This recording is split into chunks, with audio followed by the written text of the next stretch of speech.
سبيل الدموع سبيل مريح تنهدى يا صاحي كي تستريح.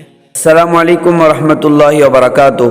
عزیز دوستو، رمضان مبارک نیکیوں کا سیزن ہے جس میں کئی سارے نیک کام کیے جاتے ہیں، جن میں عمومیت سے زکوٰۃ کی ادائیگی کا بھی معمول چلا رہا ہے تاکہ ضرورت اور حاجت مندوں کی ضرورتیں اور حاجتیں مکمل کر کے خدا کی قربت و نزدیکی، اس کی رضا و خوشنودی کے ساتھ دوہرا اجر و ثواب حاصل کیا جائے. لہٰذا اسی اہمیت کے پیش نظر بندے نے اس بات کا ارادہ کیا ہے کہ آپ حضرات کے سامنے بالکل مختصر عام فہم انداز میں قسط وار 4 مختصر کلپوں کے ذریعے ہم زکوٰۃ کیسے ادا کریں اس مضمون کو بیان کیا جائے.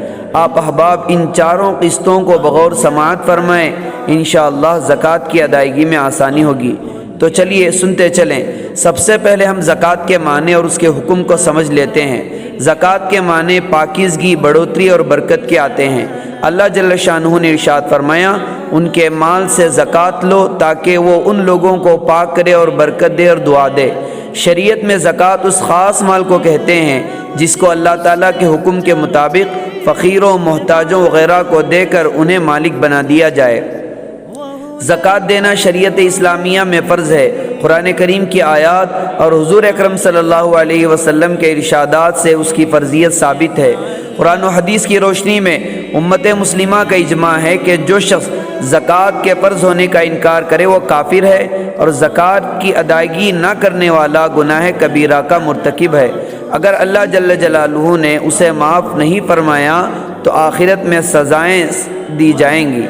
اس جگہ رک کر میں ایک بات عرض کرتا چلوں کہ زکوٰۃ رمضان میں ہی نکالنا ضروری نہیں، بلکہ اگر ہمیں صاحب نصاب بننے کی تاریخ معلوم ہو تو 1 سال گزرنے پر فوراً زکوٰۃ کی ادائیگی کر دینی چاہیے، چاہے کون سا بھی مہینہ ہو. مگر لوگ اپنے صاحب نصاب بننے کی تاریخ سے عموماً ناواقف ہوتے ہیں اور رمضان میں ایک نیکی کا اجر 70 گنا ملتا ہے، تو اس لیے لوگ رمضان میں زکوٰۃ کی ادائیگی کا اہتمام کرتے ہیں اور پھر ہر سال رمضان ہی میں زکوٰۃ ادا کرتے ہیں. زکوٰۃ 1 سال مکمل ہونے سے پہلے بھی پیشگی ایڈوانس میں زکوٰۃ نکالی جا سکتی ہے، اور اگر کسی وجہ سے کچھ تاخیر ہو جائے تو بھی زکوٰۃ ادا ہو جائے گی، لیکن جان بوجھ کر تاخیر کرنا صحیح نہیں ہے. بہرحال زکوٰۃ کے اہم بنیادی مسائل سمجھنے کے لیے 4 چیزوں کا سمجھنا ضروری ہے. نمبر 1 اشیاء زکوٰۃ، یعنی وہ چیزیں جن کی وجہ سے زکوٰۃ واجب ہوتی ہے. نمبر 2 نصاب زکوٰۃ، یعنی زکوٰۃ کی ادائیگی کے لیے کن چیزوں کا کتنا ہونا ضروری ہے. نمبر 3 شرائط زکوٰۃ، یعنی زکوٰۃ کی ادائیگی کے لیے کن چیزوں کا ہونا ضروری ہے. نمبر 4 مصارف زکوٰۃ، یعنی کن لوگوں کو زکوٰۃ کا مال دینا چاہیے. 4 بنیادی چیزوں میں پہلی چیز اشیاء زکوٰۃ. زکوٰۃ صرف 4 چیزوں پر فرض ہے. نمبر 1 سونا، نمبر 2 چاندی، نمبر 3 نقدی روپے کیش، نمبر 4 مال تجارت. نمبر 1 سونا. سونا چاہے جیسا بھی ہو، ڈلی ہو یا بسکٹ، زیور ہو یا برتن، استعمال میں ہو یا نہ ہو، خالص ہو یا کچھ ملاوٹ شدہ، بہرحال مال زکوٰۃ ہے. نمبر 2 چاندی. چاندی چاہے جیسی بھی ہو، ڈلی ہو یا بسکٹ، زیور ہو یا برتن، استعمال میں ہو یا نہ ہو، خالص ہو یا کچھ ملاوٹ شدہ، بہرحال مال زکوٰۃ ہے. نمبر 3 نقدی روپے کیش. چاہے ملکی ہو یا غیر ملکی، بینک میں ہو یا اپنے پاس کسی کو امانت یا قرض دی ہوئی ہو بشرطے کہ ملنے کی امید بھی ہو، یا سرمایہ کاری یعنی انویسٹمنٹ کر رکھی ہو، کرنسی کی شکل میں ہو یا اس کی شیئرز، بانڈ، سرٹیفکیٹ وغیرہ کی شکل میں ہو، یہ بھی بہر صورت مال زکوٰۃ ہے. نمبر 4 مال تجارت. یہ اسی وقت مال زکوٰۃ بن سکتی ہے جب کہ اس میں 2 شرطیں ہوں. اگر وہ 2 شرطیں ہوں تو زکوٰۃ ہے، ورنہ زکوٰۃ نہیں ہے. شرط نمبر 1 جو چیز بیچنے کی نیت سے خریدی تھی. نمبر 2 زکوٰۃ دینے کے دن تک بیچنے کی نیت باقی ہو. رہی بات سامان تجارت میں کیا کیا چیزیں داخل ہیں. مال تجارت میں ہر وہ چیز شامل ہے جس کو آدمی نے بیچنے کی غرض سے خریدا ہو. لہٰذا جو لوگ انویسٹمنٹ کی غرض سے پلاٹ خریدتے ہیں اور شروع ہی سے نیت ہوتی ہے کہ جب اچھے پیسے ملیں گے تو اس کو فروخت کر کے اس سے نفع کمائیں گے، تو اس پلاٹ کی مالیت پر بھی زکوٰۃ واجب ہے۔ لیکن پلاٹ اس نیت سے خریدا ہے کہ اگر موقع ہو تو اس پر رہائش کے لیے مکان بنوا لیں گے، یا موقع ہوگا تو اس کو کرائے پر دیں گے، یا کبھی موقع ہوگا تو اس کو فروخت کر دیں گے، یعنی تجارت ہی کی کوئی پکی نیت نہیں ہے بلکہ ویسے ہی خرید لیا ہے، اس صورت میں پلاٹ کی قیمت پر زکوٰۃ واجب نہیں ہے۔ ایک سوال یہ بھی کیا جاتا ہے کہ 4 ہی چیزیں قابل زکوٰۃ کیوں ہیں؟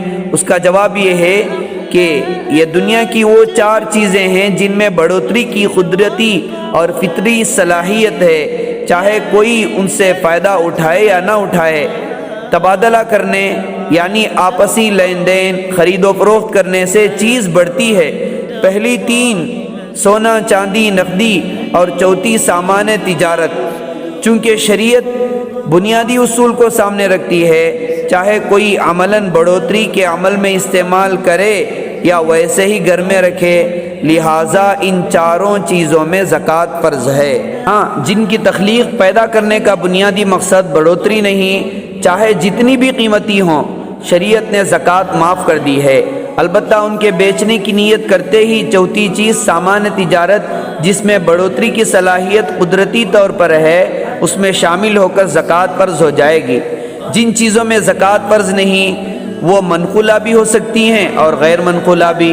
نمبر 1، منقولہ یعنی وہ چیزیں جو آدمی کے اپنے ساتھ رہتی ہیں، جیسے ہیرے جواہرات، گاڑیاں اور جہاز، کارخانے کی مشینیں وغیرہ وغیرہ۔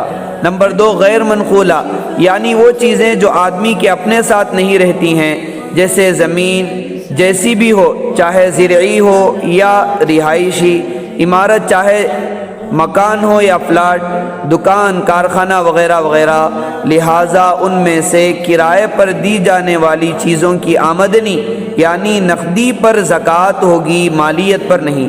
مطلب عمارت تیار کرنے کے لیے 10 لاکھ روپے لگے تھے تو اس مالیت پر زکوٰۃ نہیں ہے، بلکہ عمارت تیار ہونے کے بعد اس سے حاصل شدہ کرایہ نصاب کے بقدر جمع ہو گیا ہو تو اس پر زکوٰۃ فرض ہے۔ اللہ جل شانہ سے یہی دعا ہے کہ ہم میں سے ہر مسلمان صاحب نصاب کو زکوٰۃ کے اس اہم فریضے کو ادا کر کے ضرورت اور حاجت مندوں کی ضرورتوں اور حاجتوں کو مکمل کرنے والا بنائے۔ آمین۔ والسلام علیکم ورحمۃ اللہ وبرکاتہ۔